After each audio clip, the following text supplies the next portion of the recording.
En la mayoría de los países donde hay democracias, como la colombiana, los expresidentes pasan al retiro y se convierten en parte de la historia. El expresidente Bush se dedicó a la pintura. Los poderosos presidentes de México como Salinas nunca volvieron a abrir la boca.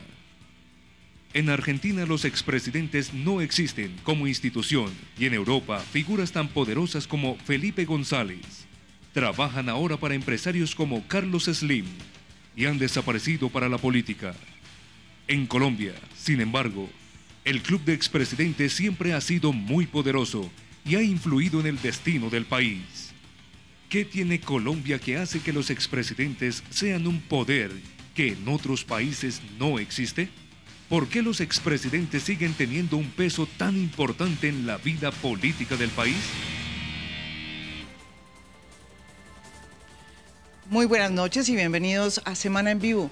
Pues sí, ¿por qué los expresidentes tienen tanto peso en el país, en la vida política? ¿Acaso es que son muy jóvenes, como dicen unos, debido a que hubo una generación, la generación que murió a mano de las balas del narcotráfico y de los paramilitares, y por eso son tan importantes y poderosos porque son jóvenes y todavía quieren el poder? ¿Por qué son importantes los expresidentes cuando ningún país realmente tiene el peso que tienen en Colombia? Para este tema y para este debate hemos traído a un grupo muy selecto. Uno de ellos también es hijo de expresidente. Miren nuestros invitados aquí en Semana en Vivo. Los invitados esta noche son Simón Gaviria, presidente del Partido Liberal; José Félix Laforí, presidente de la Federación Nacional de Ganaderos; Jorge Enrique Robledo, senador por el Polo Democrático; Francisco Miranda, editor político de la revista Semana; Alberto Abello, director del periódico El Nuevo Siglo. De nuevo aquí en Semana en Vivo. Esta es una mesa grande, llena de personajes que tienen que ver con el poder y la política, ¿no es verdad, senador Robledo? Pues, puede que con la política, con el poder, poco más bien. No me vaya a decir que usted tampoco...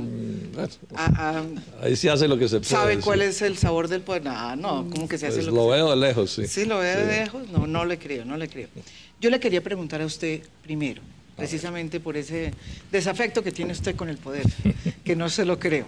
O el poder conmigo. Puede ser. ¿El poder para qué? Sí.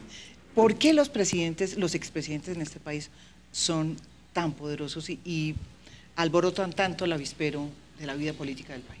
Pues realmente no sé, María Jimena, pero pues digamos que pensaría en voz alta algunas cosas. Yo pienso que no es tanto un problema de los expresidentes como del país, porque es probable que en otros países intenten opinar y nadie les haga caso, o los periodistas no los llamen o cosas de ese tipo. Entonces aquí parece haber más un problema de país que de expresidentes. Ahora, de pronto tenga que ver con que, por ejemplo, también en Colombia nos gusten tanto los reinados de belleza. Yo pienso que hay una cierta tradición medieval en eso, pues como del gran patriarca y el combo, pues, o su grupo de protegidos, y este tipo de cosas pudiera ser pues una teoría, pero en todo caso no es nada positivo. No es nada positivo porque finalmente no permite que las ideas circulen con más tranquilidad, que haya nuevas opciones, que se piense con criterios más democráticos. No es una buena tradición de eso, sí estoy seguro. Simón Gaviria es presidente del Partido Liberal y hijo del expresidente César Gaviria. Yo creo que hay una cosa importante para destacar acá, que es si la pregunta es la que es. Y la verdad yo creo que en el análisis internacional no es el único país donde esto pasa. Digamos, ¿dónde más? Yo vi a Salinas de Gortari. Salinas de Gortari acaba de ser fundamental en la elección de Peña Nieto. No, pero no. Carlos Andrés Pérez fue fundamental en Venezuela, tanto que lo reeligieron. Caldera también. Lula es fundamental en la política de Brasil, en la política del PT, con posibilidad de reelegirse. Eduardo Frei, Ricardo Lagos siguen siendo fundamentales en la política chilena. El presidente Clinton define la política demócrata, tanto que tiene a su esposa como secretaria de Estado y posiblemente presidente, como la política republicana. El presidente Reagan es y sigue definiendo la parada de ese partido. En Israel, eso va desde Ehud Barak hasta Ariel Sharon, constantemente se reinventan. Felipe González no es que sea un manco propiamente en España, ese hombre sigue siendo y sigue teniendo un peso muy fuerte, como lo tiene Aznar, sobre el PP.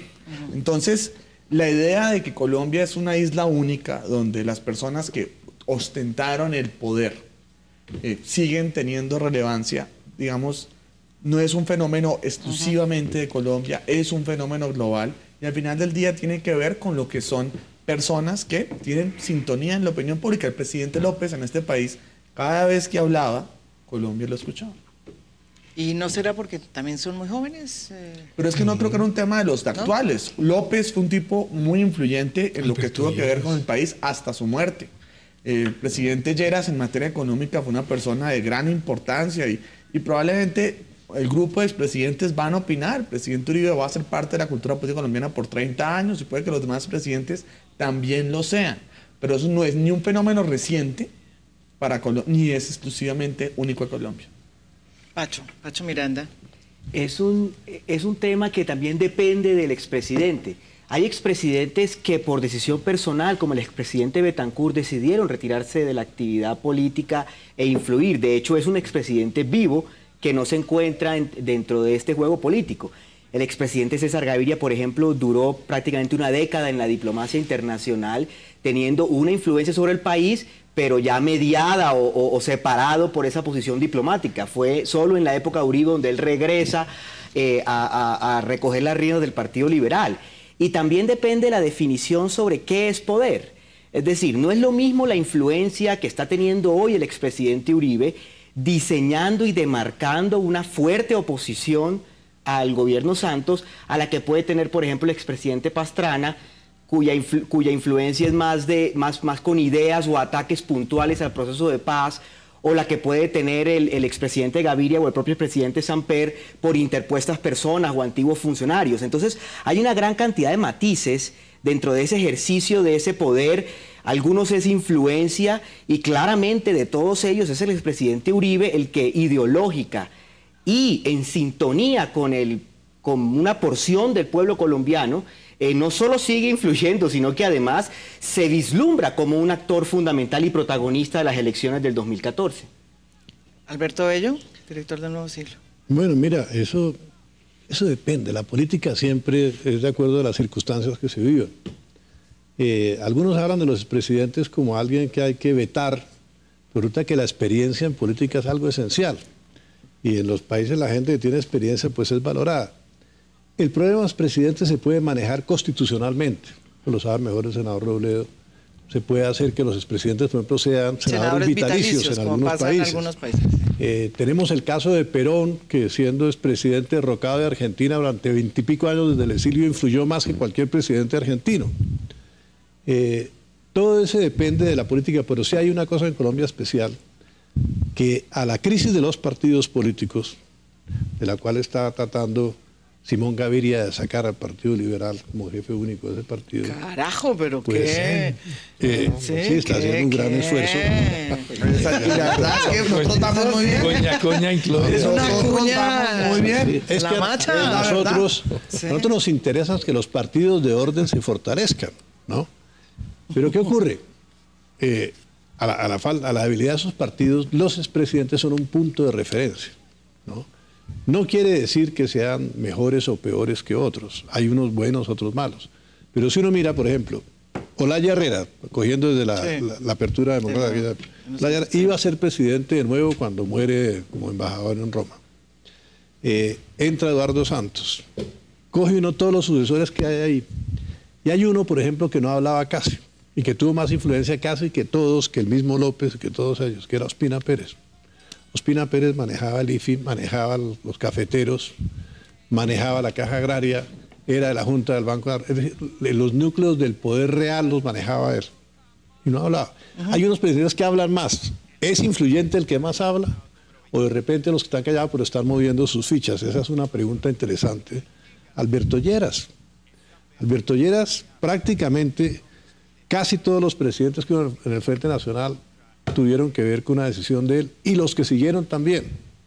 Inclusive López termina haciendo un arreglo con Alberto Lleras, es decir, por eso lo llamaban el monarca. Fue mala, fue buena esa influencia, bueno, ya es una cosa que lo juzga la historia y que lo juzgan los políticos amigos o enemigos. Pero el hecho es que no se puede fusilar a los expresidentes. Hay que tolerarlos. Van a estar ahí. Sí, sí, hay que tolerarlos tanto como los toleramos. Antonio Caballero decía en su artículo de la revista Semana, le decía a los expresidentes, oye, ¿y por qué no se callan? ¿Usted qué opina, doctor José Félix? Usted me imagino que no. Que no tienen por qué. Sobre todo si el expresidente es Uribe. No, que no tienen por qué ni el presidente Uribe ni el presidente Samper. No, yo sí creo, fíjense que, contrario a las premisas que nos invitó, lo que hemos terminado por decir es todo lo contrario, que en el mundo los expresidentes opinan, que la política se hace a través de la influencia que uno puede ejercer a través de las ideas, y que un expresidente naturalmente está en esa condición porque es una persona que tuvo la capacidad de llegar, de dirigir el país, y por consiguiente tiene una idea formada sobre casi todos los temas. Además, la tradición colombiana desde el siglo XIX, Alberto, es decir, hay que ver la pelea de los radicales. No, es que eso no tenemos duda que es una tradición. Claro, ¿es buena o mala? Pero los radicales era distinto porque muchos eran parientes entre sí. Entonces era una trinca familiar ahí. Exacto. Pero es que aquí están lo mismo, acá todos son parientes. Ahora se están casando. Perdón, ahora todos son parientes entre sí. Ojo, eso no ha pasado, eso sigue. Es una cosa exclusiva a la presidencia, digamos. En Bogotá, el exalcalde Peñalosa opina todo el tiempo sobre Bogotá. El exalcalde Mocus opina todo el tiempo sobre Bogotá. No, pero no confundamos. No confundamos. Los exgobernadores de Cundinamarca opinan todo el tiempo y vuelven a aspirar. Yo le aseguro una cosa, que la influencia que tiene el señor Felipe González en España no es ni la mitad de la que tiene el doctor César Gaviria aquí en este momento en el país. Cuando hay un gobierno del PP, no. Pero cuando hay eso sí se lo aseguro. El primer y la tiene de una manera fundamental en España. Estoy de acuerdo con Simón. El primer gobierno de Zapatero, una parte importante de los ministros eran los amigos de Felipe González. Pues tan importante está que está trabajando con Carlos Slim. Pero es que fue hace 14 años, ¿no? Nos toca llevar una pausa, ya volvemos aquí en Semana en Vivo, no se vayan. Estamos en la discusión sobre por qué los expresidentes tienen tanto poder aquí y en Colombia, según los que están invitados en esta mesa.